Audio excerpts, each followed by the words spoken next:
Assalamualaikum warahmatullahi wabarakatuh. Selamat malam sobat subscriber semua dan sobat Laskar PLN dimanapun berada. Tak lupa saya doakan semoga semuanya dalam limpahan rahmat Allah Ta'ala, murah rezeki dan dimudahkan dalam segala urusan. Oke, pada kesempatan kali ini saya mau membahas tapi bukan membahas sisi ciri mati Katulamban maupun lainnya. Kali ini saya mau membahas perihal pakem atau filosofis mengenai kecocokan sangkar ya. Sangkar, mudah-mudahan konten demi konten saya istilahnya bisa bermanfaat dan bisa dipraktekkan oleh para Laskar PLN maupun para pecinta warisan leluhur Nusantara. Besar harapan saya yaitu membawa manfaat dan barokah. Artinya saya pribadi merasa cukup bangga gitu ya ketika konten-konten saya, pengetahuan saya yang saya bagikan itu bisa bermanfaat untuk semuanya. Jadi saya masih sangat bersyukur ya bahwa saya masih bisa berbagi pengetahuan lewat konten-konten di YouTube. Ya pada intinya ada sebuah pepatah ya, sedikit ilmu tapi dibagikan insya Allah itu lebih mulia di mata Allah daripada banyak ilmu tapi tidak mau dibagikan. Nah kali ini saya mau membahas perihal pakem atau filosofis sangkar ya, atau filosofi sangkar. Kurang lebihnya bahwa semua sangkar perkutut itu memiliki nilai etika dan estetika ya, nilai etika dan estetika, dan juga mempunyai nilai-nilai filosofis yang menurut saya sangat luhur. Burung yang beda juga sangkar yang berbeda. Jadi ini bukan burung perkutut yang kemarin saya melakukan mediasi hodam ya, mediasi hodam. Jadi kalau sedikit saya ceritakan bahwa burung perkutut ini salah satu koleksi saya pribadi yang saya dapatkan dari Keramat Punden ya, Keramat Punden. Ini burung perkututnya memang masih sangat liar juga nih, masih sangat liar ya, baru juga beberapa tahun. Jadi sedikit saya mengulas perkutut punden bahwa tidak semuanya perkutut yang didapatkan dari Keramat Punden itu termasuk atau jenis perkutut punden ya. Lah biasanya perkutut punden itu memiliki ciri mati yang disembunyikan itu biasanya ya. Ini saya pastikan 90% ini masuk perkutut punden ya, masuk perkutut punden. Tapi bukan perkutut yang kemarin saya lakukan mediasi hodam ya, mediasi hodam. Lah kembali ke tema awal ya, bahwasannya saya mau mengulas sisi pakem atau filosofis mengenai sangkar ya, mengenai sangkar. Karena menurut saya sangat penting dan pakem atau filosofi sangkar itu jarang sekali dibahas ya, jarang sekali dibahas dari grup-grup ataupun komunitas-komunitas lainnya. Lah yang pertama ini kubah ya, kubah. Ini sengaja kerodong saya buka ya, dan ini termasuk kubah. Lah fungsi atau filosofis kubah ini kalau menurut apa istilahnya psikolog ya. Psikolog ini fungsinya untuk apa, memantulkan suara ya, memantulkan suara burung perkutut ya, artinya biar penuh dan istilahnya nggak keluar lah gitu, biar penuh dan suara menggema. Itu menurut psikologis lah. Tapi kalau kita bahas dari sisi apa estetika atau metafisika ya, si kubah sangkar ini memiliki apa filosofis atau fungsi yang apa cukup vital ya, cukup vital. Lah salah satunya ini untuk mengumpulkan aura ya, untuk mengumpulkan aura atau yoni yang dimiliki burung perkutut. Ini salah satunya. Jadi si kubah ini apa untuk mengumpulkan aura atau yoni yang dimiliki burung perkutut. Jadi si aura tersebut tidak menyebar kemana-mana gitu. Tidak menyebar itu artinya tuah atau ioninya itu fokus ya, fokus dalam artian tidak mudah dimasuki energi negatif. Lah kedua, ionik ya. Ketika kita memiliki burung perkutut yang memiliki yoni ya, yoni itu definisinya sebuah pengaruh ya. Kalau saudara-saudara belum tahu jelas ya, definisi yoni itu sebuah pengaruh ya, sebuah pengaruh yang dimiliki burung perkutut dan mempengaruhi si pemelihara ya. Contoh saya memiliki burung perkutut yang memiliki yoni penglarisan lah, penglarisan. Jadi si yoni itu istilahnya faedah atau pengaruh. Nah, ketika saya memelihara burung perkutut tersebut, tiba-tiba dengan sababiahnya ya, tiba-tiba dagangan saya ramai, laris dan lancar, itu yoni. Tapi ya semua dan apapun itu atas kehendak Allah Subhanahu wa taala. Jadi jangan apa istilahnya, jangan pernah kita menduakan lah ya. Jangan pernah kita menduakan Tuhan kita, menduakan Allah Subhanahu wa taala bahwa yang memberi kesuksesan itu burung perkutut, bukan. Itu salah besar ya. Dan khawatir itu malah menjadi syirik ke kita dari situ. Ya banyak juga orang yang sukses tanpa memelihara burung perkutut. Tapi banyak juga orang yang mengalami kesuksesan atau karir atas sababiahnya burung perkutut. Tadi mohon maaf saya potong ya. Lah tadi saya sampai ke kubah ya, kubah. Jadi si kubah ini fungsi atau faedahnya itu untuk mengumpulkan aura atau yoni supaya berkumpul satu titik ya, satu titik. Artinya satu titik itu tidak menyebar kemana-mana, jadi kumpul ya, jadi kumpul. Lah kedua ini tiang ya, tiang penyangga. Ini sebagai apa? Sebagai fungsi atau lebih berfaedah untuk istilahnya apa tuh, pagar ya.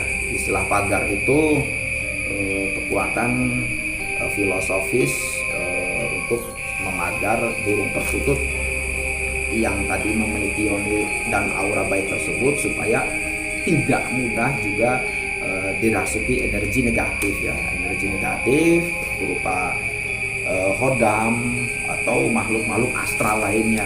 Karena perlu saya kasih tahu bahwa burung perkutut itu sangat disukai oleh golongan bangsa jin ya, sangat disukai. Maka dari itu ini fungsi tiang penyangga itu ya salah satunya untuk apa, melindungi dari energi negatif dan aura negatif, salah satunya seperti itu. Lah ketiga ruji, ini ruji atau jari-jari ya, jari-jari ya. Kalau menurut bahasa rumah ya, rumah. Nah ini jari-jari kan bisa dikatakan nih dinding ya, dinding. Lah memang kalau kita beli sangkar di pasaran ya, beli sangkar di pasaran ini sangkar yang saya bahas ini termasuk sangkar kudusan ya. Ini sangkar kudusan ini dari pengrajin daerah Kudus, daerah Kudus. Lah kalau bisa ini untuk perkutut yang memiliki yoni ya, yang memiliki yoni ini jari-jarinya ini diusahakan yang ganjil ya, yang ganjil artinya hitungan ganjil ya, hitungan ganjil dalam artian tidak genap ya. Kalau kita kembali ke ajaran ketuhanan ya, ajaran Islam, bahwa yang puasa itu Allah Subhanahu wa taala itu sangat menyukai yang ganjil-ganjil ya, tapi tidak diwajibkan bahwa memang jari-jari perkutut ini sangkar perkutut harus ganjil. Cuman dengan jari-jari yang berjumlah ganjil ini itu fungsinya kembali ke awal, yaitu salah satunya untuk menyalurkan yoni dan aura. Jadi menyalurkan itu istilahnya supaya bisa mensababi atau energi tersebut bisa nyalur ke kita. Itu salah satu fungsi yang menurut saya sangat penting ya, sangat penting. Yaitu jadi jari-jari yang berjumlah ganjil ya, jari-jari yang berjumlah ganjil. Pada intinya kalau kita memang ngebahas sisi penting atau tidaknya ya, kembali ke kita masing-masing ya, Kalau kita memang mau serius dan mengkaji lebih dalam perihal burung perkutut ya, insya Allah akan hasilnya pun sangat bagus, karena proses tidak akan mengkhianati hasil.